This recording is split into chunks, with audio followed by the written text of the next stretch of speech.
Entonces, recuerdan que la última vez que estuvimos, que fue hace 2 semanas aproximadamente, hablamos del tema de la muerte. ¿Recuerdan? De la muerte y cómo Jesús venció la muerte en la cruz del Calvario. Pero nos dejó un legado. Él resucitó y al resucitar nos dejó como el inicio, el primero entre muchos, de lo que iba a pasar en la vida de nosotros, así como la que ocurrió con Jesús.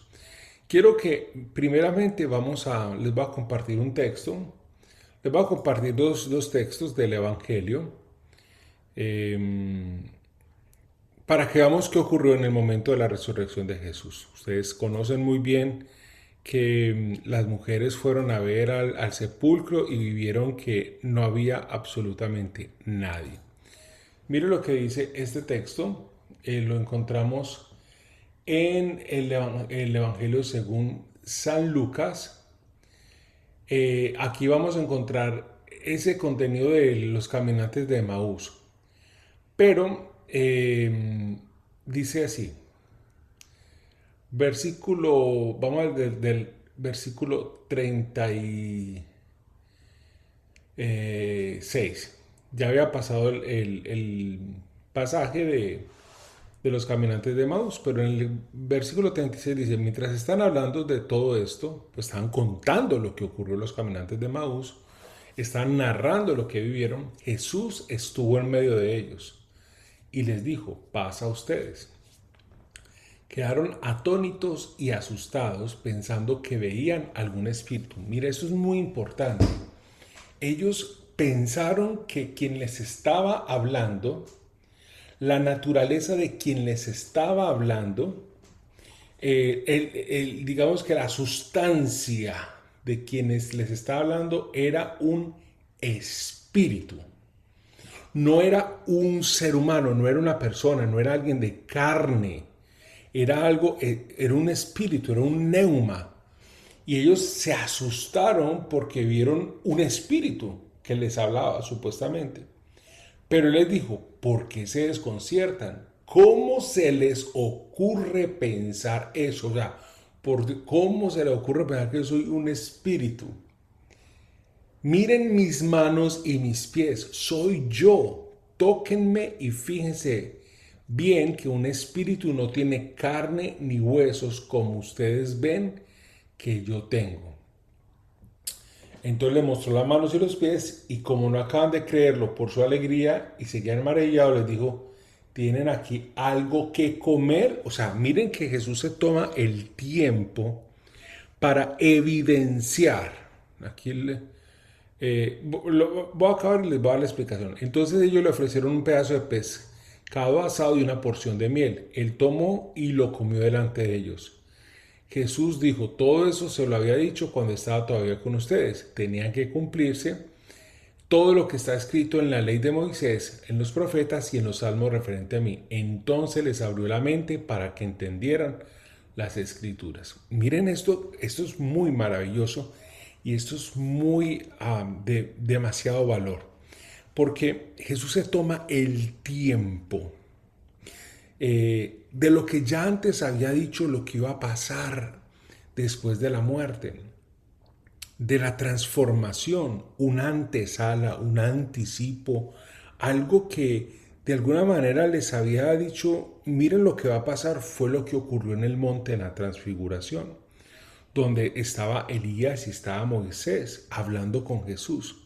Eran sus cuerpos, eran ellos mismos, pero al parecer era una sustancia diferente. Y fue tanta la maravilla, fue tanto lo que los movió a ellos que Santiago, Juan y Pedro dijeron entonces, ¿por qué no hacemos unas 3 chozas para que habitemos acá? O sea, era un impacto tan tremendo de ver que había una transformación en los cuerpos y que puedan ver a Moisés y a Elías. Pues bien, ya aquí no es un elemento de transfiguración, es un elemento de resurrección. Y Jesús está tomando el tiempo para mostrar en sí mismo lo que le ocurrió a su cuerpo, lo que ocurrió con él mismo.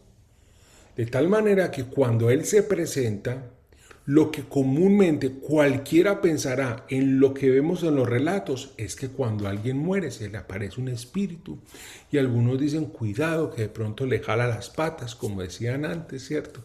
Y yo escucho sonidos y por ahí un fantasma. Y esa es la idea que comúnmente la gente puede tener cuando alguien fallece, que quizás queda por ahí vagando.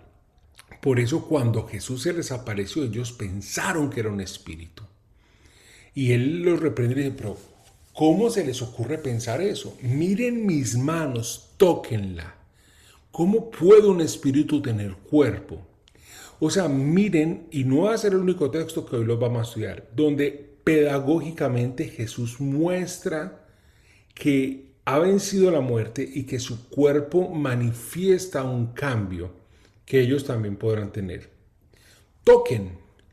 Pero no solo eso, sino que también les dice, ok, ¿tienen algo para comer? ¿Puede un espíritu saciarse? ¿Puede un espíritu comer? ¿Puede un espíritu digerir? Pero al parecer el cuerpo de Jesús permitía comer estos alimentos, pues comió, y esto lo hizo para que se les abriera, versículo 45, entonces les abrió la mente.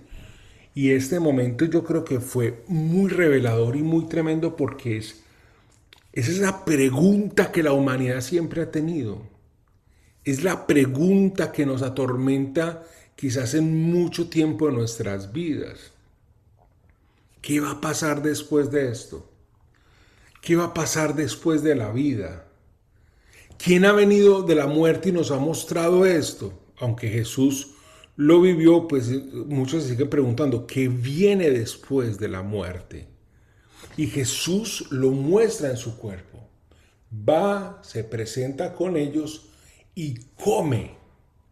No era un espíritu, pero su cuerpo tampoco era igual. Había sido cambiado, glorificado. ¿Qué elementos podemos ver en Jesús? Primero, que su cuerpo, que el cuerpo que tenía, le permitía, por ejemplo, comer. Entonces, para aquellos que les gusta mucho la comida, que son muy glotones, no sé, que les encanta un buen asadito y todo eso, no se preocupen que eso no se les va a acabar porque al parecer vamos a tener cuerpos y vamos a poder comer. Eso fue lo que hizo Jesús. Ahora, ¿qué otra característica del cuerpo de Jesús podemos ver allí? Se los voy a compartir. Les voy a compartir pantalla. Recuerde que estoy como con dificultades técnicas. Ok, entonces aquí está el texto. Salir de pantalla completa. Vamos a ver Juan capítulo 20. Espero que lo estén viendo ahí. Perdón. Juan 20, versículo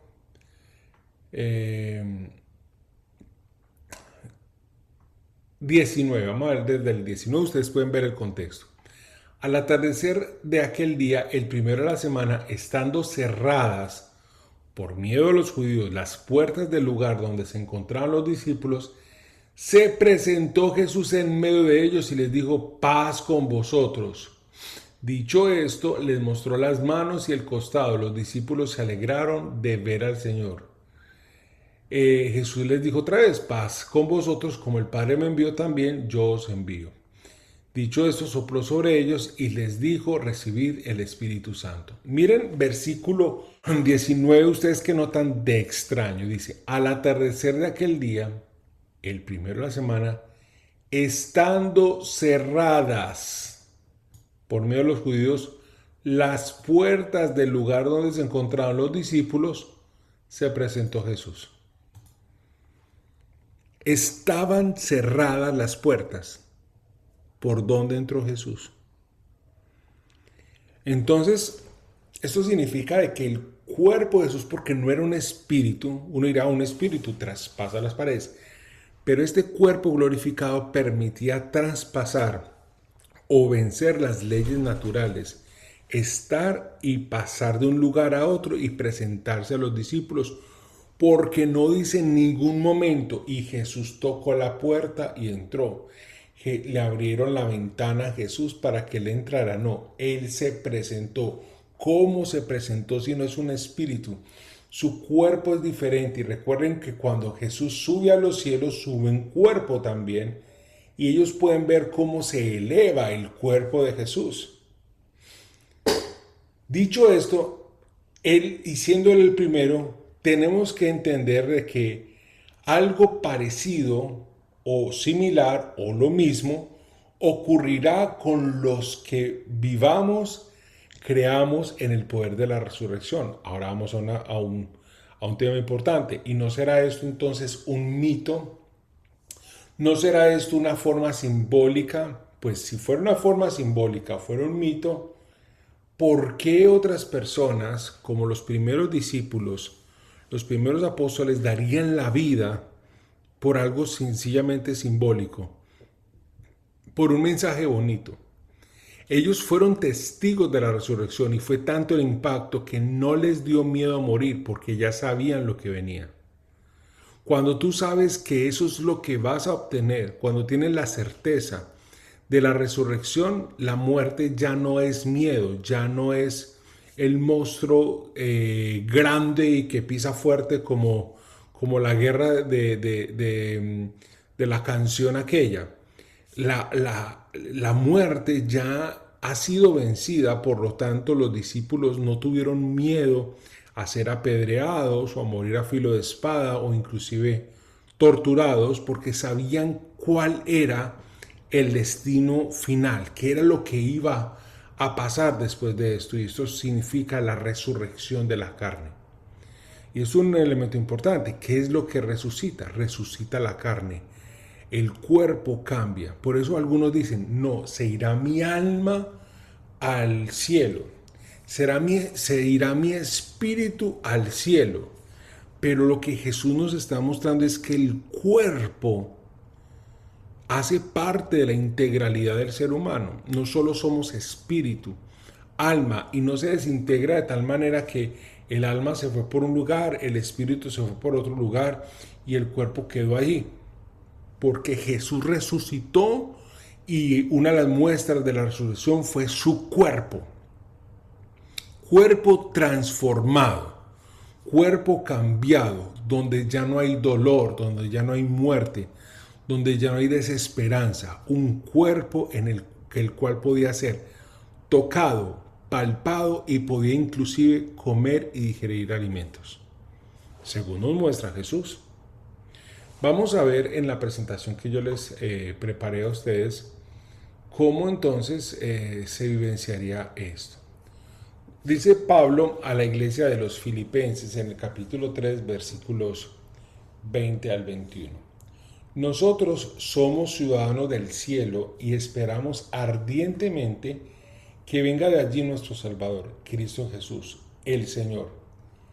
Miren lo que dice, mis queridos amigos. Él transformará nuestro pobre cuerpo mortal y lo hará semejante a su cuerpo glorioso, en virtud del poder que tiene para someter a su dominio todas las cosas. Él somete las leyes naturales, Él puede transformar y cambiar esa realidad humana. Y dice ahí en ese texto que Cristo Jesús el Señor, Él transformará nuestro pobre cuerpo mortal, lo transformará y lo hará semejante a su cuerpo glorioso.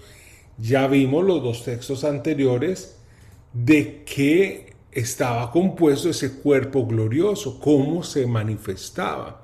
Podía caminar, estuvo con los caminantes de Maús, ya había comido con los caminantes de Maús, volvió y se presentó y comió con los discípulos, traspasó una puerta, es decir, el cuerpo tiene unas condiciones diferentes. Y póngase usted a pensar, esto no está en la Biblia, no está en la doctrina, no está en ningún lugar, pero usted se imagina cuando muramos en la gracia de Dios, seamos resucitados, ¿cuántas posibilidades eternas podríamos tener con esas nuevas características de nuestro cuerpo? Porque estamos encerrados en unas leyes biológicas, físicas. No podemos volar, no podemos ascender, no podemos traspasar paredes, pero ¿te imaginas los mundos infinitos por conocer? Las estrellas, las galaxias y todo lo que ocurre digamos, en el cielo o en esa esfera espiritual. Es decir, nuestra mente tan pequeña no alcanza a comprender lo que va a venir después de esto. Y nos angustiamos, nos dolemos, peleamos y luchamos por esto que es terrenal y es pasajero, cuando la riqueza grande está posterior. Es decir, la capacidad de explorar después de que muramos nuevas cosas será enorme, es grande, porque Jesús mismo ya lo mostró en su cuerpo, porque los que fueron testigos fue tanto el impacto al ver realmente que había muerto y ver que resucitó, y Pablo, que es perseguidor de cristianos, y entonces termina diciendo, no, efectivamente aquí hay algo que me sobrepasa a mí, y todo lo que considero o que había estudiado o lo que era valioso en un instante, hoy lo considero como desecho, como basura, a cambio de este conocimiento tan poderoso de Cristo. Es decir, tenemos tantas cosas bonitas, Dios hace tantos milagros en el aquí y en el ahora. Nos preocupamos por la enfermedad, la muerte, el hambre, todo eso, pero Dios nos sigue supliendo. Pero lo más maravilloso de todo es lo que viene después. Y por eso perseveramos en la fe, por eso perseveramos en el camino que nos trajo salvación, por eso perseveramos en esa nueva vida, porque sabemos que lo bueno que tenemos acá, los milagros que tenemos, es el anticipo, es como la degustación de lo que viene posterior. En este cuerpo hay llanto, en este cuerpo hay dificultad, en este cuerpo hay dolores, hay muerte, pero ese cuerpo será cambiado, será glorificado como el de Jesús, como ya lo vimos. Lo vimos en la experiencia de Jesús y lo que pasa en nosotros. Sigamos mirando qué ocurre también en la resurrección frente a nuestras vidas. Capítulo 15 del versículo 42 al 44 de la primera carta a los Corintios. Mire lo que sigue diciendo Pablo en otro texto. Ya habíamos visto a los filipenses. Ahora vamos a ver qué dice aquí a la iglesia de Corinto, en Grecia. Dice, así sucede también con Grecia. Está hablando Corinto, allá en Grecia, que son la mata del pensamiento, de la filosofía. Pero mire lo que escribe el apóstol. Así sucede también con la resurrección de los muertos. Nos va a explicar qué ocurre.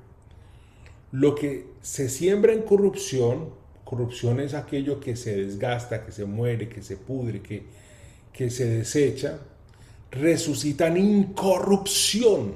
O sea, eso que estaba muerto, que estaba ya sin vida, que ya no había signos, resucita con incorrupción, es decir, ya no puede corromperse el cuerpo, ya no se puede degradar el cuerpo, ya no puede enfermarse el cuerpo. Se muere enfermo, se muere reducido, se muere destruido, pero se resucita con la condición de que ya no puede ser corruptible el cuerpo. Se siembra en vileza, todo lo que es indigno, pero se resucita glorioso. Se siembra débil, pero resucita lleno de fuerzas. Se siembra un cuerpo material y resucita un cuerpo espiritual. Cuerpo es soma, es como una mezcla, es como un mix, es como una nueva realidad de ese cuerpo. Sigue siendo un soma diferente. Y San Pablo lo va a llamar aquí un cuerpo espiritual. Eso es lo que nos está enseñando San Pablo, porque lo vio, no porque lo aprendió de libros, no porque lo hizo de la mano de filósofos, fue porque de primera fuente Jesús fue lo que vio, lo que entendió, lo que palpó, lo que conoció. Y dice, y eso sucederá con nosotros. Si este tipo no estuviera tan convencido de lo que está diciendo, si no estuviera tan convencido de lo que estuviera diciendo, no se hubiera dejado matar, tenía una vida muy buena, tenía unas condiciones de vida muy poderosas. Entonces, si él está diciendo esto es porque algo lo tocó, lo movilizó, lo transformó y por eso está hablando de este tema. Y la resurrección es un tema fuerte, porque es la lucha literal contra la muerte, como lo habíamos visto. Mire cómo sigue este texto ya en el versículo 51 y 53. Estamos en la misma carta a los Corintios, capítulo 15, versículo 51 y 53.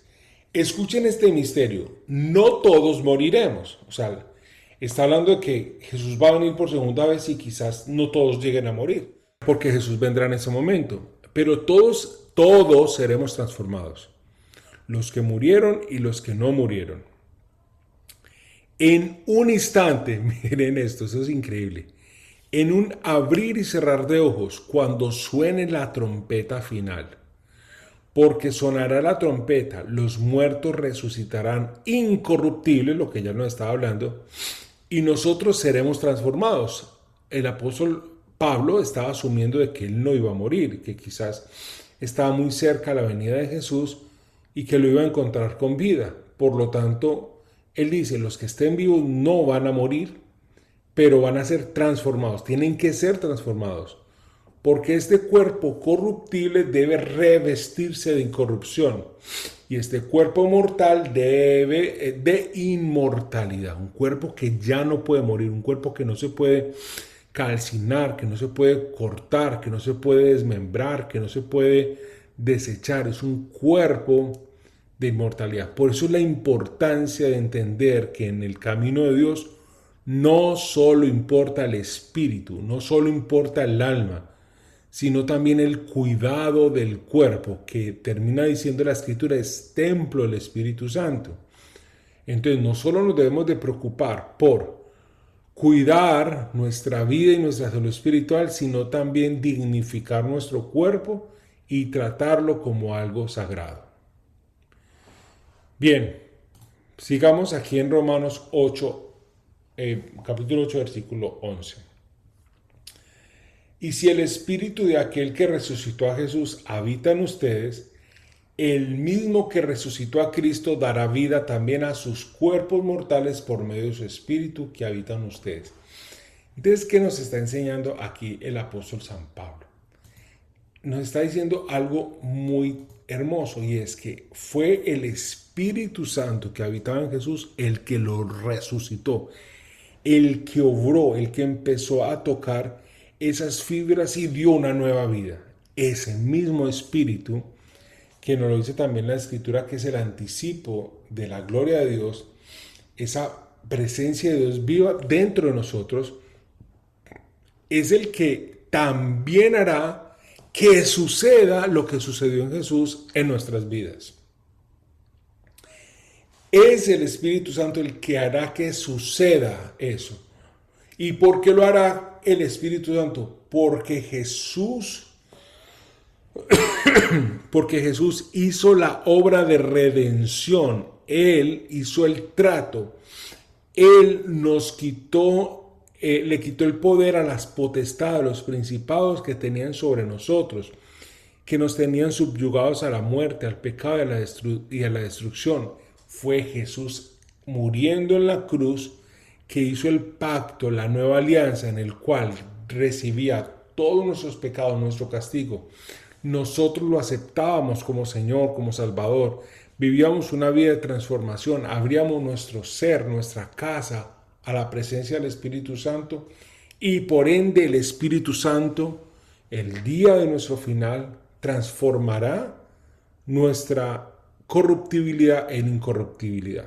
Nuestra debilidad la convertirá en fuerza y nuestra mortalidad en inmortalidad. Conservaremos entonces un cuerpo diferente, pero tendremos un cuerpo.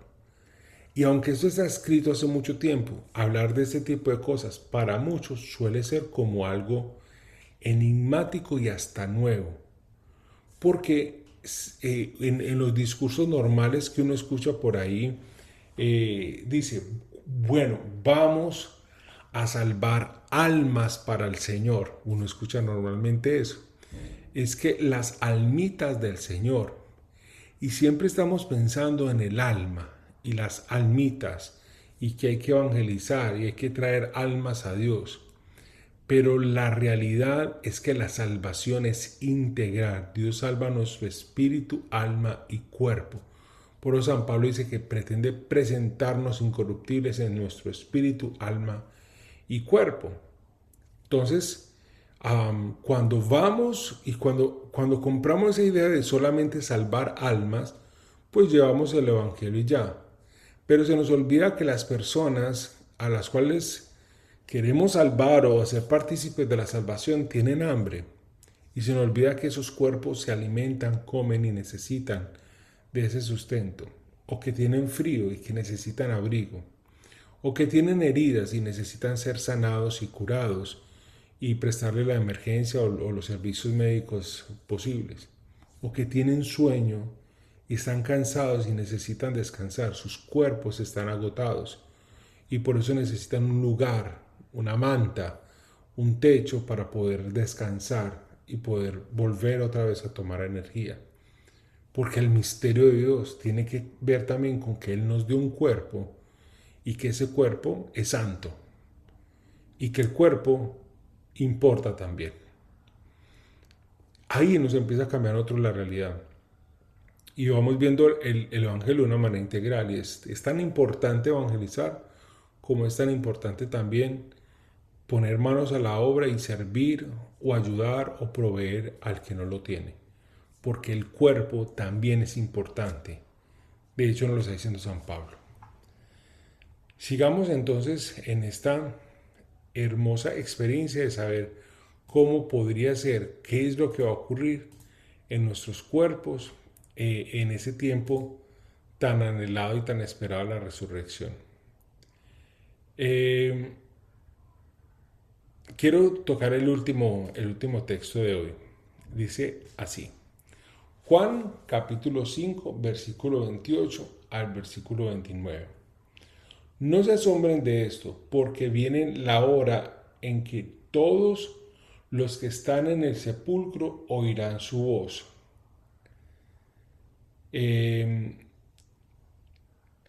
Y saldrán los que hicieron el bien para una resurrección de vida y los que hicieron el mal para una resurrección de condenación. Vuelvo y lo leo. No se asombren de esto porque viene la hora en que todos los que están en los sepulcros oirán su voz.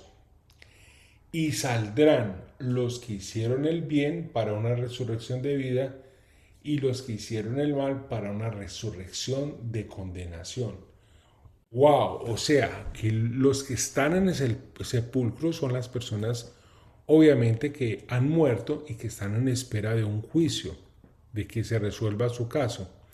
Y nos está diciendo este texto de que cuando llegue el momento, y aquí estamos hablando de lo que la iglesia llama como la parusía o la segunda venida de Jesús o el momento del juicio, que es un bien. La justicia es uno de los valores que el ser humano siempre busca y que igual vendrá Dios, Jesús, en esa postura de juez supremo, de dar lo bueno a cada uno, pero también dice San Juan que cada uno es quien se condena al final de cuentas.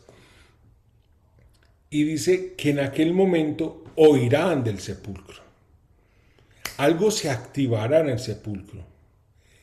¿Y resucitarán quiénes? Los buenos o los malos también. Y cuando estamos hablando de buenos o malos, todos hemos fallado, pero son aquellos que rechazaron, aquellos que hicieron el mal, aquellos que se dedicaron a la destrucción y que no aceptaron a Jesús, pudiéndolo hacer. Y en aquel día resucitarán los que estuvieron firmes con Dios, los que lo aceptaron, los que comprendieron, los que entregaron su vida por decisión propia y los que hicieron el mal. Es decir, la resurrección, por lo menos lo que nos deja ver ese texto, no solo es para los que creen en el Señor. La resurrección va a ocurrir en todos. No es que alguien que haga el mal fue destruido y descansó y ya, nada más ahí nada más pasó. No, también el malo resucitará. Todos resucitaremos, según dice acá. Si usted no me cree, se los voy a volver a poner aquí en este texto. Mire lo que dice ahí. Mire, no se asombren de esto, no se asombren. Y lo está diciendo en el Evangelio de San Juan, porque viene la hora en que todos los que están en los sepulcros oirán su voz, y saldrán los que hicieron el bien para una resurrección de vida, y los que hicieron el mal para una resurrección de condenación. Los que están en los sepulcros oirán su voz, todos los que están en el sepulcro, todos oirán su voz. Pero unos para resurrección de vida y otros para una resurrección de condenación. Significa que habrán dos dictámenes, eres culpable o inocente. Y no vamos a ser inocentes por nuestras propias obras, sino porque Jesús murió por nosotros y nos entregó el pase, la libertad de poder nosotros disfrutar de esta vida eterna. Pero habrá resurrección. ¿Por qué nos habla y por qué es tan importante este tema de la Pascua y de hablar un poco de lo que es la resurrección y lo que pasará después de la muerte? Porque inclusive psicológicamente nosotros podemos minimizar un poco la angustia por pequeñas cosas que nos ocurren en el día a día. Es decir, ante gran magnificencia, como vimos lo que ocurrió en el cuerpo de Cristo, lo que ocurrió con Jesús mismo, las expresiones que ocurrieron después de que Jesús resucitó. Y luego los discípulos viviendo esa experiencia, entendiendo que algo también ocurrirá así en nuestras vidas. Y los animaba a ellos inclusive a dar su vida si fuese necesario. Entonces nos dice a nosotros que no debiéramos estar tan peleados con la familia. No deberíamos nosotros estar tan peleados con los amigos, no deberíamos estar nosotros tan peleados con las personas del trabajo, porque al fin de cuentas pueden ser tantas pequeñeces que opacan realmente este transitar tan corto en la vida para luego disfrutar una eternidad con Dios. Que quizás no nos debemos de preocupar mucho por cuánto podemos tener o cuánto podemos lograr amasar en cuanto a dinero, porque al final de cuentas, tanto el que lo tuvo como el que no lo obtuvo tendrán la misma experiencia de resurrección. Y algunos estarán del mejor lado y otros estarán en condenación. ¿Cuál al final de cuentas quieres estar tú? ¿Qué vas a hacer con tu vida? Y no lo digo como una manera de estrés, porque no se trata de eso. La obra fue hecha por Jesús. Es dónde te quieres mantener. En la angustia, en la desesperanza, en la búsqueda de algo más, de que no estás satisfecho, de que no hay gratitud, de que no hay un principio de contentamiento en tu alma y que por lo tanto sigues buscando nuevas experiencias, nuevas cosas y nada te sacia. Esa experiencia te aparta totalmente de Dios. O vives con la paz, con la alegría, con el gozo, como dice San Pablo, alegres en todo tiempo, porque ya fue hecha la obra y lo que viene va a ser mucho mejor. Si Dios no nos negó ni a su Hijo Jesucristo, no nos negó la libertad, no nos negó la eternidad, ¿por qué nos negará las demás cosas?